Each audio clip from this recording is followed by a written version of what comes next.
Oh yeah, Slate's triggered. Slate does not like the fact that you can own guns. And by own, I don't just mean have, carry around, use.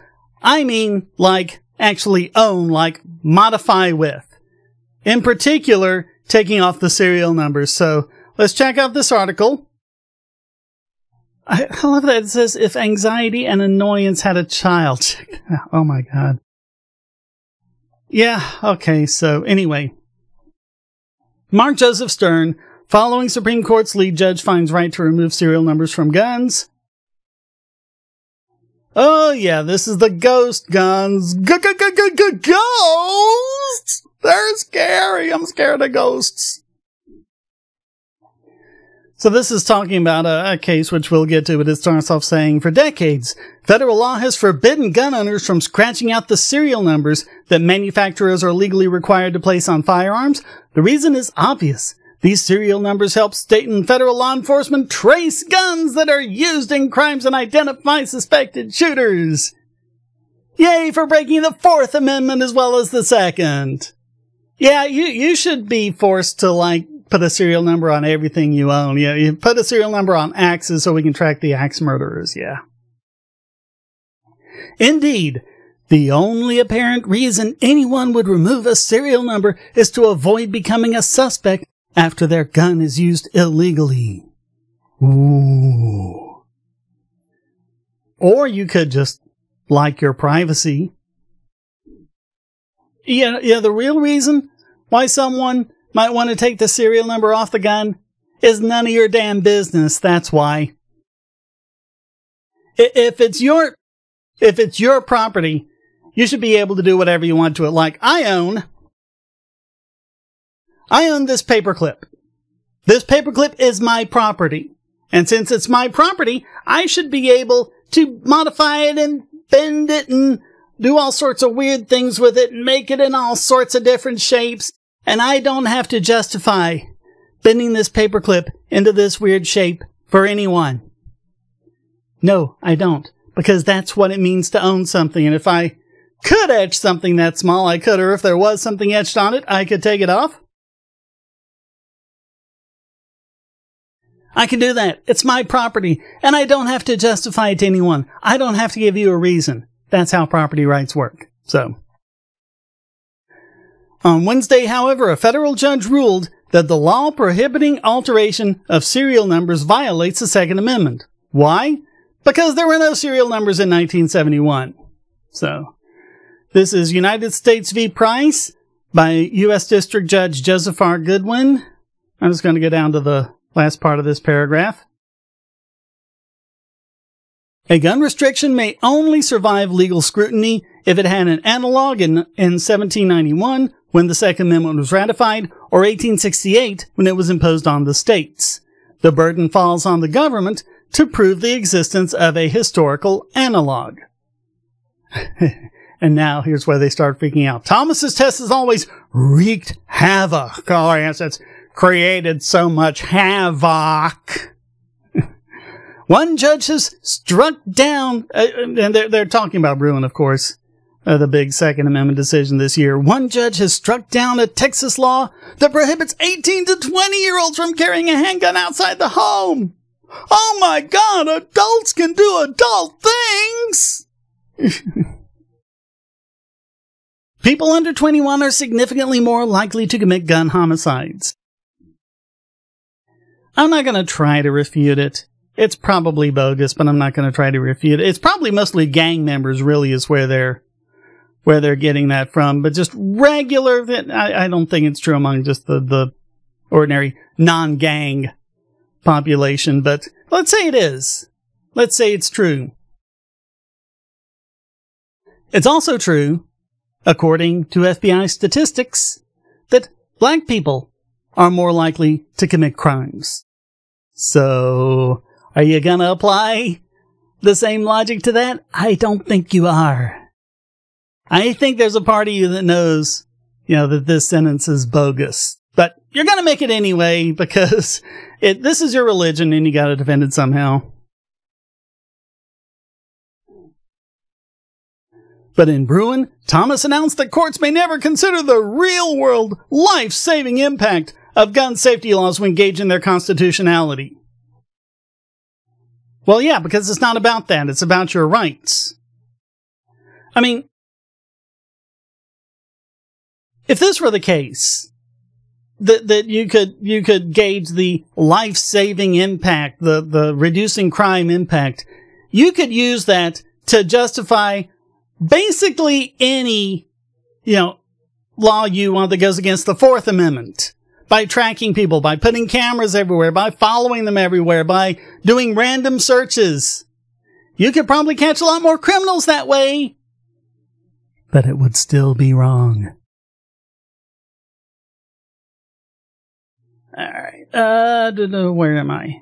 Oh yeah.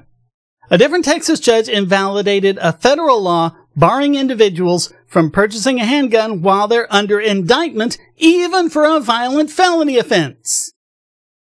Yeah, because they're just under indictment.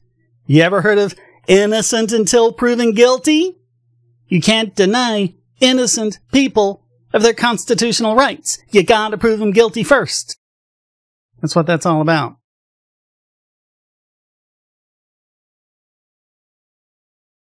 Another judge struck down New York's ban on concealed carry in airports, train stations, domestic violence shelters, summer camps, subway, and other sensitive locations. Well, you know what? Good.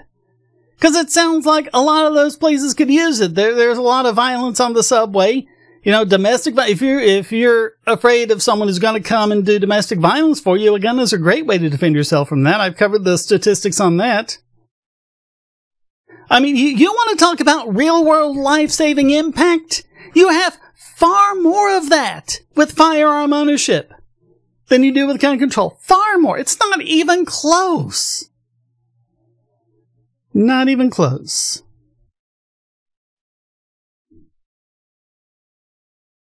Alright, so kind of down here in the middle of this paragraph, he's presenting the hypothetical example of a father who buys a gun, removes the serial number, dies, and leaves it to his daughter. Both father and daughter's ownership of the firearm would be a federal crime. And that, Goodwin wrote, is the definition of an infringement on one's right to possess a firearm. Yeah, because they haven't done anything wrong. They haven't committed any crimes. They just reshaped that piece of metal a little bit. In a way that doesn't make it any more dangerous. In a way that doesn't increase the risk to anyone. Oh, and by the way, like criminals are going to care about this law. Like criminals are going to go, oh, well, I could go and, hold up a bunch of banks, but gee, I'd better not file off the serial number because that's against the law. The way these people think is just completely foreign to me. Alright, so they weren't there in 1791, they weren't there in 1868. Serial numbers only became common following the mass production of firearms, which took off in the decades after the Civil War. Federal law did not compel any manufacturers to use them until 1934, and Congress did not require almost all guns to include a serial number until 1968, when it determined correctly that they would facilitate the investigation of violent crime. Again, random searches of everyone and their cars and their homes would do the same thing. But we don't do that because of the Fourth Amendment. We're not doing this because of the Second. Is this really so difficult?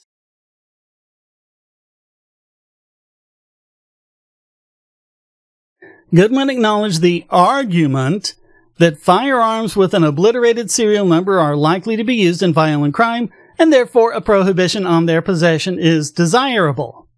But he explained that this argument is exactly the type of means-end reasoning the Supreme Court has forbidden me from considering.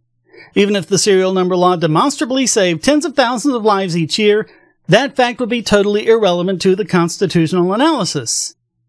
Of course, because unless it's the weird case that every single person who does this then goes on to commit a violent crime, and that's, inevitable, to such the point that it would be, a direct and imminent threat of it, which is obviously not the case.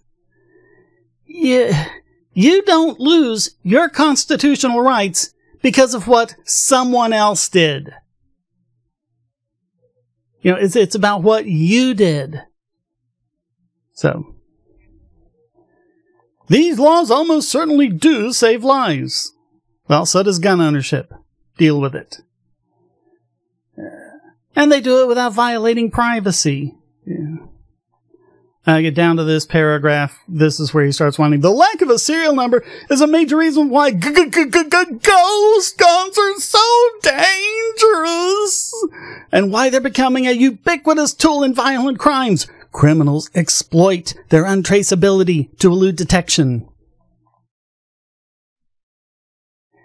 It has always been the case in the United States that you could make your own firearm. It has always been recognized. And the excuse these very same people have made about gun control is, well, it's these gun manufacturers. The manufacturers are the ones that are dangerous. We're going to against the manufacturers. Well, then you should like ghost guns, because now we're cutting them out of the equation. Right? Just looking for a little consistency here. Yeah, I know. Yeah. But, it's the fact that it's becoming easier is what it is. They're freaking out because 3D printing is making it a lot easier. As we predicted. Under Bruen, though, none of this matters. All that counts is that serial number laws arose over the last century, so they're too modern to comport with the Second Amendment. It's not about being modern. You idiot. It's about the fact that you have to stick with the Constitution as it is unless and until it's amended. And the Second Amendment was never amended to say, oh, by the way, you can require serial numbers. So for, 150 years, whatever it is, you could have your own gun without a serial number. You could take the serial number off. You could do whatever you want. And that's what the Second Amendment meant. You cannot change the meaning of the Constitution without a further amendment. And that has not happened.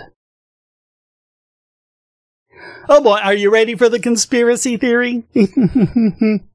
It almost sounded like he was quietly protesting the extreme and dangerous results demanded by the Bruen test. Lower courts, of course, must adhere to the Supreme Court's decision, and Goodwin did so respectfully and comprehensively. In the process, though, he repeatedly reminded readers that he had no choice but to follow Bruen to its outrageous logical endpoint. His decision thus doubled as a warning. The Supreme Court's Second Amendment jurisprudence has gone so radical that it now shields criminals trying to conceal their involvement in a violent crime. Doesn't this sound a lot to you like, if you have nothing to hide, you have no reason to worry? Sound like it? Just a little. Just a teensy bit. So he finishes off. In other words, Goodwin has teed up a perfect case to see whether the conservative justices are truly ready to embrace the deadly and devastating consequences of their own revolutionary ruling. Well, you've never embraced the deadly and devastating consequences of gun control, have you?